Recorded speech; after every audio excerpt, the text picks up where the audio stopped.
I don't know how I have this account blocked, but Astro Cyborg, you replied to them, and so now I see the post that they have. However, I thought the post was actually interesting because it's Colin Moriarty talking about PlayStation's business and why PlayStation is taking a slightly different approach from Xbox and why Xbox couldn't be bothered to keep The it reason the same way that PlayStation is keeping it. We're going to look at this. We're also going to take a look at the industry and we're going to see what the reality is, especially from a broader context. And the broader context is, what is Xbox's own mind about this particular matter? And this brings into the conversation of them bringing their games to PlayStation. So I want you guys to listen to this very short clip, and then we're going to jump in from there. reason why I think PlayStation and Xbox aren't going to play nicer with each other in terms of that directional PlayStation to Xbox direction is because I think Sony says they're really our major competitor and we shouldn't want to help them. And that makes, so when you see rumors about like Helldivers or all these things coming over, it's like, that would be cool. It would be good for Helldivers, but I don't know that that would be good for Sony's business. Sony can make, a couple $100 million, maybe max or whatever on Xbox, which is a lot of money. But what does that mean for their brand? There's more to it than money's made, money's lost. But I actually think that Xbox is in a different situation. They're kind of post that. This same gentleman said that Xbox didn't even show up this generation. Do y'all remember that clip that I made a video on? Where it said, if anybody can actually help me see it, then I made a whole video where I basically dropped all of what was going on.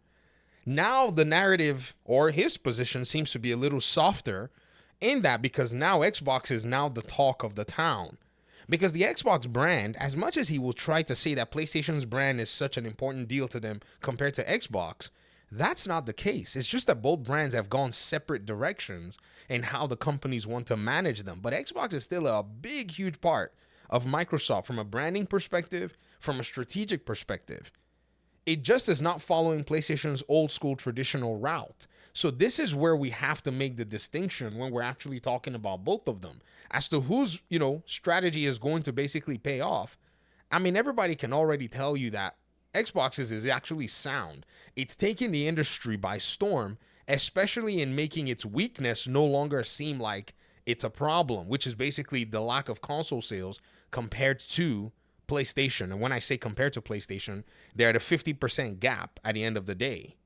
Maybe more by now, who knows? But them going out and saying it's an Xbox has converted a lot more systems. Their MAUs show it, and their platforms, basically their games that are played, consistently, are also showing it. Let me not interrupt anymore. They're now in like, we got to make as much money as possible. And the big difference, of course, with Sony not being willing to play with PlayStation as well is that unlike Xbox, which is really a minor part of Microsoft's business overall, PlayStation is the biggest part of Sony's business. And they have to play carefully with it. Because if PlayStation goes down, Sony's going to be in deep trouble. Really deep trouble. So, but here's the thing. PlayStation realizes that this business model of them is actually dated, according to them, and behind the competition. Remember when their documents leaked? I don't know why Colin Moriarty I don't know if he's ever actually addressed this leak that actually came out with the, when PlayStation got hacked. Because if I was to even go ahead and, as I promised, tell you exactly what Xbox's mind is behind their new strategy, it is basically to spend Sony out of business. Do you see what's going on here? So their brand and taking their games to other platforms is, as he said, to make as much money as possible and then continue to infuse more money into the gaming industry to the point where PlayStation cannot keep up. Their production value, their production, output, everything about them is going to basically dwarf what PlayStation can even bring to the table. This is a reality that is coming very, very soon. The month is January, and they're about to do a developer direct. And out the door, there are going to be potentially 3, maybe 4 Xbox first-party games this year. That's minus Call of Duty. Potentially 4, possibly 3. We know Avowed has a release date. We know Outer Wilds is coming. And we know that Doom is the next one that they're talking about. And majority of the 3 that I've called in this particular video are going to be making their way to PlayStation. They'll make PlayStation a 30% fee, but that 30% fee is marketing. Let me tell you how I see this playing out. Let me tell you my thoughts on how this plays out.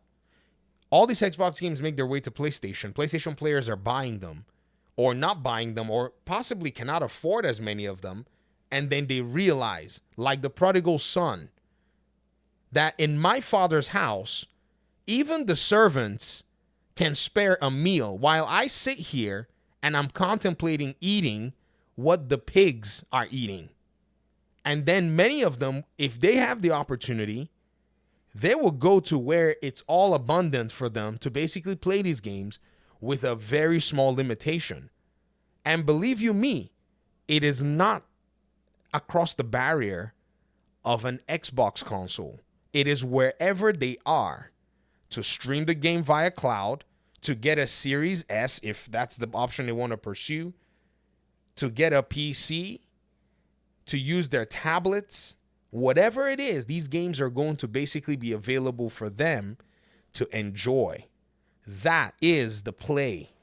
That 30% that many of these PlayStation fanboys are rejoicing over, it is a marketing fee. That's just a small cost.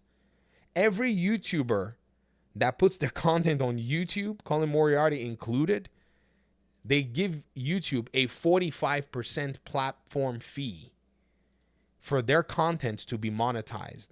So 30% for Microsoft is nothing. Nothing. In fact, we wished that YouTube took 30% and we took 70%. Shoot. But let's finish the last bit of the video here.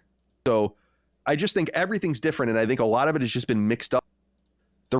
Well, I guess, there should be some context here, but just based on this small thing that he said, it's starting to basically seep in now. A lot of people are starting to see it. Oh, this is what Microsoft wanted to do. This is what they were gunning towards. Oh, this is exactly what they were trying to pull off. And so the reality is dawning. The reality is dawning. Microsoft Xbox Game Studios chief Matt Booty was encouraging Xbox CFO Tim Stewart to spend big money on acquiring game content in 2019 to set the company up to battle Sony in subscriptions. Well, who are those people that were saying, oh, well, they don't know what they're doing in Xbox? They got visionaries. This guy's worth his keep. The revelation comes in an email thread that's part of the FTC Microsoft hearing. In quote, we, Microsoft, are in a very unique position to be able to go spend Sony out of business, said Booty in a December 2019 email referencing spending $2 or $3 billion in 2020 to avoid competitors getting ahead in content at a later date. This man was telling them to spend $3 billion. They probably sat there and mulled over it, end up spending $70 billion. If it was not that important that they spend that amount of money, then they would not have moved that direction. I continue. It's practically impossible for anyone to start a new video streaming service at scale at this point, said Booty, referencing competitors like Google, Amazon, and Sony. Booty described content as a moat and that only Sony could really compete with Xbox with Game Pass.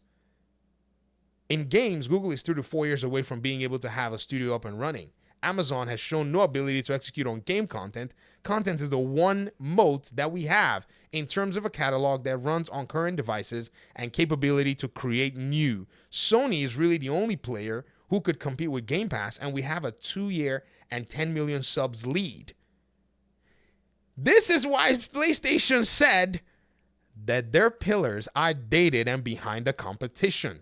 That this particular in-game differential, being able to have this perfect game subscription model for best in-class games, creating an unsustainable model, monthly incremental subs cannot cover that investment from their position, and they did not have any way to go, so they sold you a $700 mid-range upgrade and a $1,000 version of it because the premium sales model is a central approach. I think these two documents, they are antithetical in a sense to create this yin and yang, this picture that we basically have been trying to figure out. Check this out. Microsoft argues this email is old and that it never pursued such a strategy anyways. For real, Microsoft? I'm done. They really wanted to get this Activision deal, bro. They were looking like, Booty, you should have said that over coffee, not in an email. This email is 3.5 years old and predates the announcement of our Activision acquisition by 25 months, says David Cuddy, general manager of public affairs at Microsoft. Cuddy's also worth his salt. Cuddy's like, dang it, I gotta now spin this bad boy. In a statement to The Verge, it refers to industry trends we never pursued and is unrelated to the acquisition. The internal exchange was also sealed as part of a separate so-called gamers lawsuit recently. The email is part of a thread discussing Xbox Game Pass, with the rest of the chain redacted, but it looks like Microsoft was considering reversing the idea of day-and-date releases of its own Xbox Game Pass in 2019, something Booty wasn't happy about. If we reverse course on day and date, it's going to be hard to convince folks that things like Mixer or xCloud could have much of a chance of surviving scrutiny either, he said. Now, remember I said intention, because sure, this particular email, and rightly so, is not related to the Activision Blizzard because, you know, the fee is different. Not even, you can always say it's not even related to the Bethesda one. It'll be that you said $2 billion to just maybe go cop exclusives from third-party developers, basically, right? But somebody came in and said, bruh, it says the email shows Microsoft's strategy and thinking around game content for its Xbox game subscription in 2019. Microsoft has since acquired Bethesda for $7.5 billion and is trying to get its $68.7 billion proposed Activision deal over the line. Both are a lot bigger than $2 to $3 billion Booty floated in 2019. Yeah, just like I said. Microsoft seriously considered acquiring Sega and Bungie, with Xbox Phil Spencer even going as far as requesting strategy approval from Microsoft CEO Satya Nadella to approach Sega Sammy regarding a potential acquisition of its Sega gaming studios. Both the Sega and Bungie targets were part of a larger watch list that Microsoft had put together to acquire key studios and mobile development to bolster Xbox Game Pass. See, ladies and gentlemen, if you're going to sit there in the dark and talk about how, console sales, I have to tell you that you are missing a very critical part of the entire conversation. You are missing a very critical part of how this is all going to play out. They realize and they understand that they're going to get these games to as many people as they possibly can. And the 30% fee is nothing. They've tested it out on Steam with no problems to them anyways. You see, it's PlayStation players that have to, and some of you were explaining something to me. When I was showing you all the best of 2024, right? Remember I went in and I said, hey guys, look, it's the Steam Best 2024. These are the best games on Steam. Look at that. It's so great. And I was like asking you guys, like, why are PlayStation fans not celebrating the Steam Best 2024 games? Because Helldivers 2 made it there and Destiny 2 was on there as well too. They have a double reason to celebrate. Some of you came back and said, you know why many of these PlayStation fans don't want to do that? Because what it means is it will signal to PlayStation that let's keep doing what we're doing. Let's start to blur the lines between exclusivity. Look at that. The top grossing games on Steam. In the biggest list, there is not an Xbox game in sight other than Call of Duty. Guess who had 2 games in that category? PlayStation. I'm asking PlayStation players, why y'all not vibing to this? Why are you guys not celebrating this? Oh, because it tells you that exclusivity basically does not pay as much as multi-plat strategy. Because even with all the shenanigans that went around this particular game, you know, though, that it still did well. So when I see people saying that, you know, PlayStation still values exclusivity, I'm like, no, they don't. They value it just from a perception perspective, so make you seem like that console has access to these exclusive games, but from a financial perspective, its lack of sustainability prevents them from actually pursuing it to its full end like Nintendo does. Nintendo, even themselves, they're on a very, very short window of which I think they're going to eventually start to make amends. In fact, there's a letter that I saw tagged from one of the people I follow on Twitter that a Nintendo executive wrote to investors and shareholders. I'm going to read it to you guys, hopefully in another video. Thank you very much for watching this video. Talk to me in the comment section. Peace out.